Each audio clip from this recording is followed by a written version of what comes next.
Alright, guys, so this is the comic I've been waiting for since it got announced last year. I've been waiting for this to come out in trade, and here it is, finally. Oh, Godzilla versus the Mighty Morphin Power Rangers. This is a comic that was sent to me by my good friend Chris, aka the Mount Vernon Kid, and yeah, this is a comic we never thought we'd get because Toho was so protective of the franchise of Godzilla, and this is like a crossover your inner 10-year-old self just always wanted to see, and here we are with official crossover. And again, Chris, I know you're watching this. Thank you from the bottom of my heart. I will try to make this up. I will make this up to you one day. And, you know, I always appreciate how you've basically, you know, helped me get books that I've been unable to acquire, help this channel keep going with all these unique comics that I've been reading. This is just another great take for this, and I cannot wait to see what you send me later this month. I do know that one of those is the Ruby Justice League crossover, which will probably be the first thing I fucking review, because, of course, it's one of the other books I was really looking forward to reviewing. But, guys, we're going to talk about this. So let's talk about Godzilla versus the Power Rangers. Again, did anyone think this was going to be a real thing? Because the last time IDW had Godzilla, Toho was very restrictive and didn't allow them to do crossovers. I guess this time around they're allowing it. So I'm hoping we get future Godzilla crossovers. It's unfortunate we're probably not going to get Godzilla versus Transformers or Godzilla versus G.I. Joe because those titles are leaving by the end of the year. Or is it are they leaving at the end of 2022 or the end of 2023? I generally forget if they are leaving at the end of 2022 or the end of 2023. I don't remember which is which. But I've literally forgotten that because now I'm hearing two different things. So, Godzilla versus Power Rangers. This comic, like I said a little earlier, this comic is literally like... Also, I should talk about the creative team, but I'll get to that moment. The creative team is literally Cullen Bunn, who is a great writer. He has written for, like, Flash Thompson Venom. He's written Wolverine and Deadpool. He has written a lot of characters. He's written a few crossovers here and there, too. And we have art by the fantastic Freddie E. Williams II, who I actually got to meet. In fact, I actually own a signed picture that he drew of Godzilla fighting He-Man and Lion-O, and that picture, according to him, is what got him the job to do this book. Freddie Williams was so cool. He was a real cool guy to meet, and I was really excited to see his work in here. And it seems like whenever you want a really good art, you want an artist for a crossover to really pop, you get Williams, definitely. I will say though, there are a few things. We'll get to one thing that bothers me about Williams' artwork. But we'll get to that there. So let me get back on track. So this comic is basically, like I said, a 10-year-old's dream. This is like your 10-year-old self and watching a Saturday morning cartoon come to life. Or a Saturday morning show come to life. The story is pretty simple. Rita has discovered a mystical shard that has the ability to travel the multiverse. So her, Goldar, Scorpina, and Finster have traveled in the multiverse and have ended up in the Godzilla universe and team up with the Exilians, who are in the midst of battling Godzilla. Tommy follows, and followed by the Rangers, who do battle with Godzilla. And that's it. That's the plot. That's literally the plot. This lives up to Godzilla versus the Power Rangers. This straight up legit lives up to the title of Godzilla versus the Power Rangers. I mean, the first issue alone is Godzilla fighting the Dragon Zord. The one thing we all want. Like, it was always the one thing we always wanted from a crossover was seeing Godzilla fight the Dragon Zord. And we get it. And trust me, they make no bones that Godzilla can clearly trounce the Rangers. It's not like not even a close fight. I mean, yeah, the Rangers get a few good pot shots in, but it's very clear that they are, like, even Zordon says, this thing could literally whip your asses and not even worry about it. Like, they clearly show that Godzilla is is like, yeah, you can't beat him. You literally can't. The Power Rangers are just outclassed by Godzilla. So I thought that was... I think that's... I don't know, like, maybe it's my inner Godzilla geek.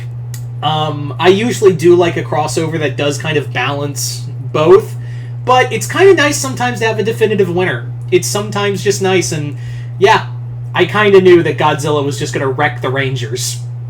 Thankfully, it's not just that. There's a little more to that.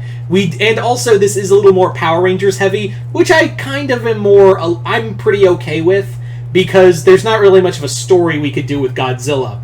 So this is more of a Power Ranger story than it is a Godzilla story. But then again, Godzilla's a giant monster. There isn't really a lot to do there with him character-wise. He does show up, kick ass. And I'm not saying Godzilla can't have a character arc. I am not in any way, shape, or form saying that. What I'm saying is, you can't really have him like in a typical crossover like with the Rangers, like they had with Justice League or the Turtles, where you could have like interesting conversations. You can't have that with Godzilla. So yeah, it's more of a Ranger story than it is Godzilla. Thankfully, it's not a Ranger story, and Godzilla just occasionally appears.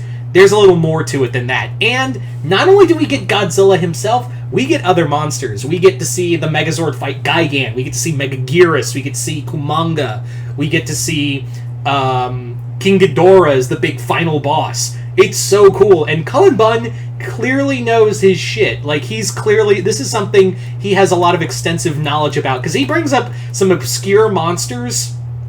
I don't know if Freddie Williams guided Bunn on the work, but it's very clear these guys knew the project, because we get to some obscure monsters from Power Rangers lore, like Eye-Guy and Rhino Blaster, and I'm like, hey guys, I haven't seen you in a fucking while. And there's other monsters that we do get to see in here, which does beg the question of, so could Finster just bring them back?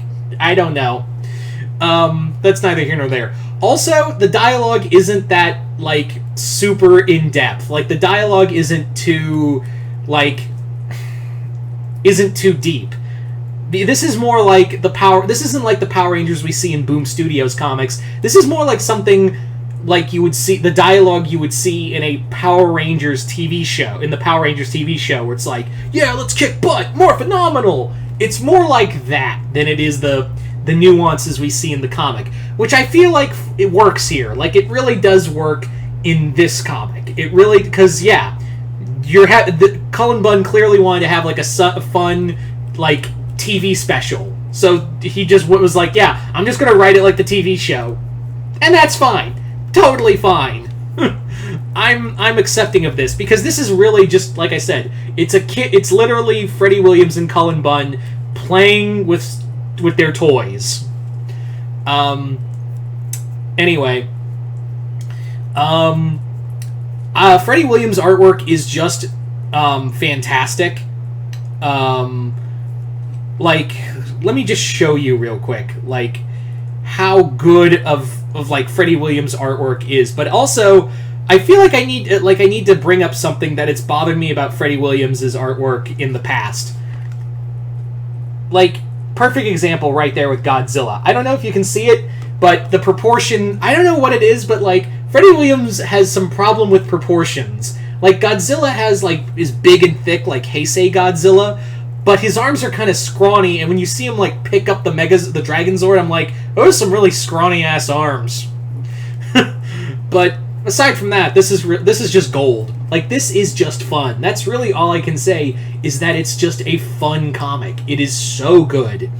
And I really hope we get a sequel. I would love nothing more than a sequel, and I really do hope this opens up for IDW to do other crossovers with Godzilla.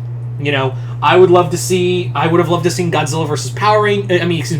Hopefully we get Godzilla versus Power Rangers 2, like we're getting a second crossover with Power Rangers and TMNT. I'm really hoping we get, like, Godzilla versus... it would be kind of cool to see Mars Attacks Godzilla work with Dynamite, or maybe...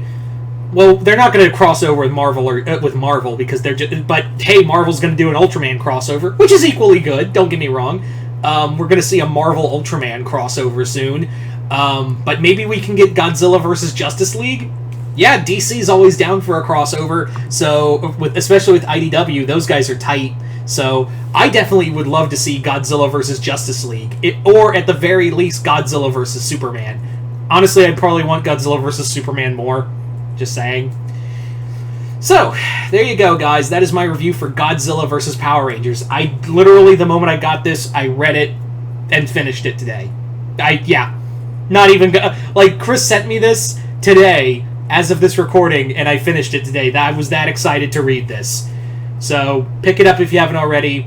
It's about $18, under $20 really. This was so good. But you guys tell me in the comments below if you've read Godzilla vs. Power Rangers. Let me know in the comments below. And Chris, thank you once again for this crossover. And other than that, I'm Mr. Multiverse. Just let me know in the comments below what you guys think of it. And yeah, again, Chris, I cannot thank you enough for this. But other than that, I'm Mr. Multiverse. I'll see you next time in the Multiverse.